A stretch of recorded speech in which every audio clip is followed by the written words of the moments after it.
things that strikes me about being a foster is you must have incredible resilience strategies. And Teruko, am I saying your name right? Teruko. Yeah, you spoke a little bit in the film about that. And I'd just like to hear from everybody, how the heck do you resource yourself again in the midst of such stress? I think it's all about stretching yourself thin. It's all about, putting the most effort where you need it to be. And I feel like, I graduated UC Berkeley and I'm going off to teach for America and everything seems so great externally. But internally, I'm still going through a lot of things. I'm still facing a lot of family issues with my biological family, with my mom still being on drugs and being homeless, and me feeling as if I owe something to my mother, that I need to take care of her. And just my family, especially since I turned myself into foster care, I felt a lot of stigma and a lot of hatred from my family for doing that. And I feel like it's been very, very difficult. And there's been so many times that I thought about dropping out. So many times that I just thought about going back to my community and selling drugs because it's easier. But like I mentor high school kids now, and I tell them, if it was easy, everybody would be doing it. So I know that I have to struggle to get to where I want to go. And I know it's not going to be an easy path, and it's been so difficult to just go to college and not have family support, not have financial support, not have anybody worrying about my grades. Did I go to class? Do they even care?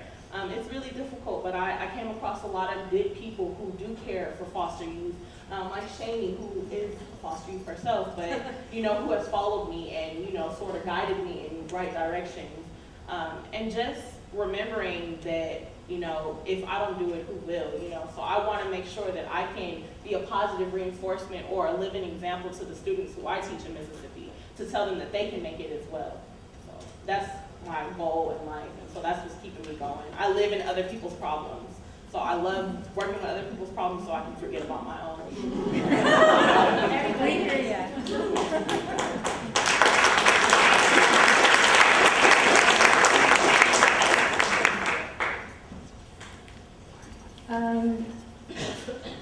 I have also a form of resiliency, and I believe that I found that through my art. I'm an artist, a photographer, and a filmmaker, and I've also been very, I call it actually privilege, even though I don't think everyone considers privilege, that I've always met people who do respect me and appreciate the person who I am, and I just don't always see that happening with all the other homeless youth, and so I do consider that a privilege. But definitely other people have also given me chances over and over and over to help me get where I am today, and so resiliency comes, I think, not in a vacuum, but actually in a community. Thank you.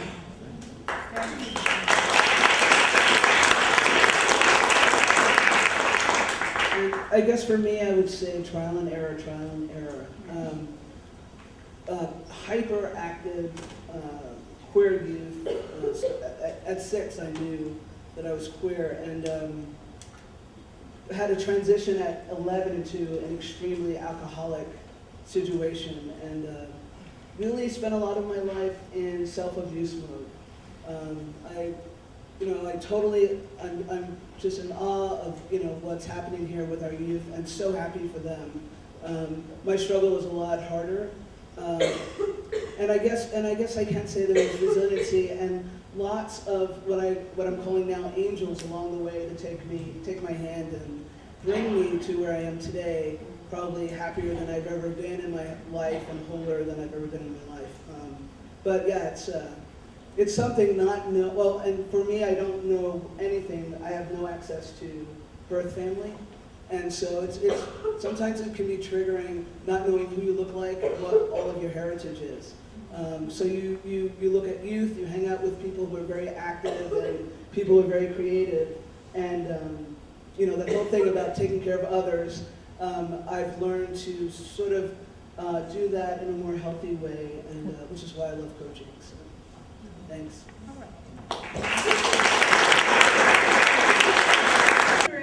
With your experiences in foster care and in group homes, what's one thing or several things that you wish that that parent or whoever the group home leader was, if there was one, that you wish they would have done or said to help you feel included, supported? What is something that would have been important and should have happened in your experience? I have one thing. For me, it's a mystery if my mom died giving birth to me or not. I was told that before I went to kindergarten and learned in 2010 that it might not be true. So what I would like to have happen is more honesty and openness in that arena. Transparency. One thing that I wish that I received while I was in THP, which is not a group home, it's like the transition between, I guess, group home and living independently. One thing that I did wish that I received was just more support. You know, I felt like nobody was there. I felt like we just lived there, and we did have somebody who was like a leader there, and we had monthly workshops, but it seemed like they didn't care about us at all. Like we were just thrown into there, and they expected us to just sort of make it. And I would just wish I had more support and more, you know, I wish somebody asked me, did I need a therapist? Did I need somebody to talk to? Because I didn't have that. And I feel like I would have really did good if I had somebody to talk to understand where I was coming from. And I didn't receive that till my 4th year of college.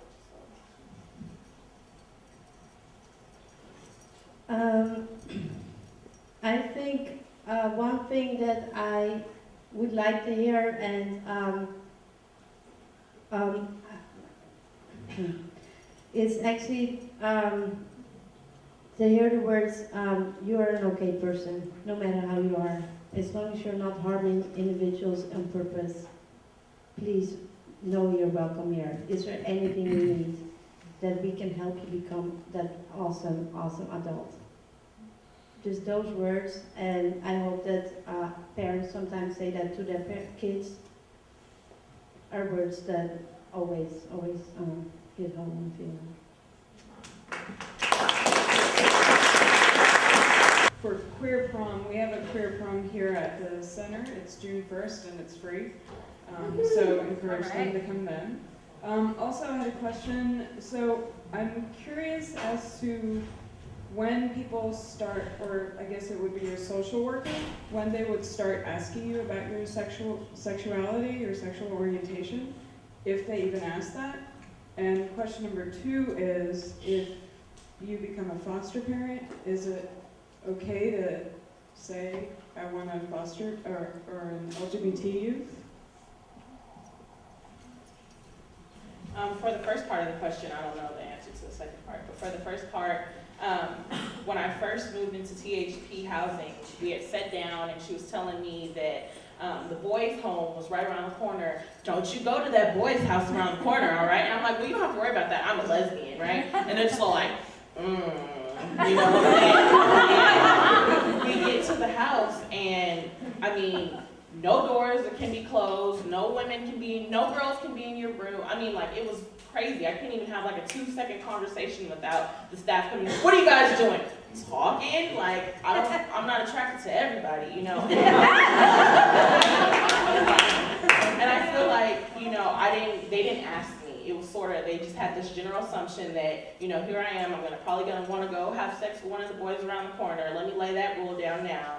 And when I told her that I was a lesbian, I already felt this vibe that she had towards me, like, oh, okay, now I gotta worry about you, and I gotta worry about all the other girls on the floor, and make sure they're safe, and make sure they're okay, and make sure you're not in their room, make sure they're not in yours. And it was just like this crazy situation where I just felt like I was pushed into my own room, and I couldn't come out because I was afraid that the staff would say something to me. So I had to pretty much tell them myself. You know, if I knew it was going to be like that, I probably wouldn't have told them. But I'm happy that I did, and she got fired, so.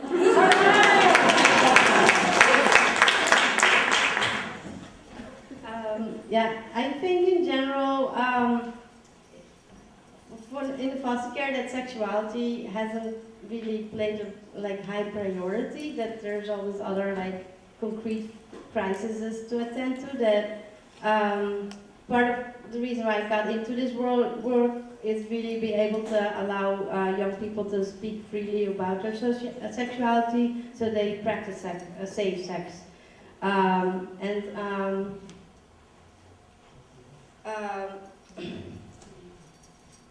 Yeah, people never asked me. They assumed that I was lesbian, but that I don't know, didn't work out well as a transgender individual. But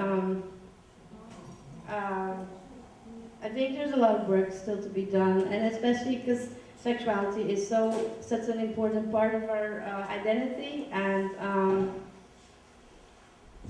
yeah, except for that, I brought it up myself, and that is very vulnerable to do, especially because you actually don't know. I didn't really know how the social worker had any knowledge for the staff, the group home staff.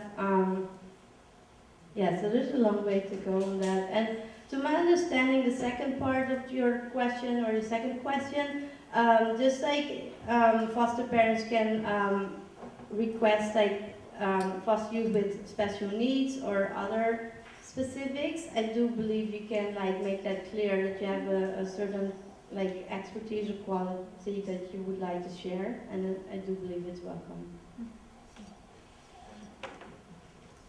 Yeah, it reminds me of the Harvey Firestein movie. What was the movie?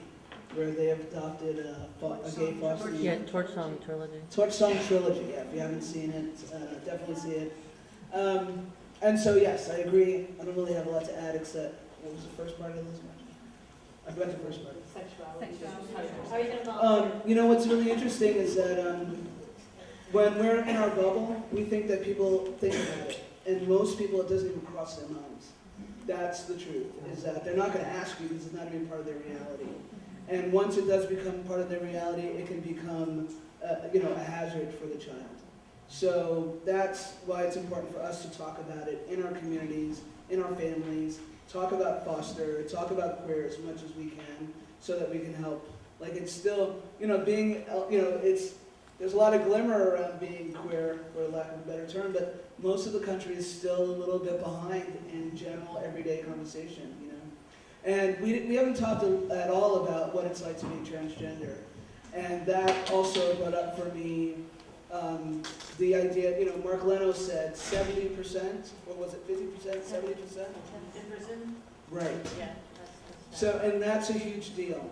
So anybody who's interested in working with youth who end up in the correctional system, anti-correctional, whatever you want to call it, there is work, there's volunteer work with that. There's programs to try to make sure that women don't end up in prison with men because they were born biologically different or the same. So there's definitely a lot of help needed for our transgender youth. The scene is extremely violent in many areas, from just being a regular foster child to ended up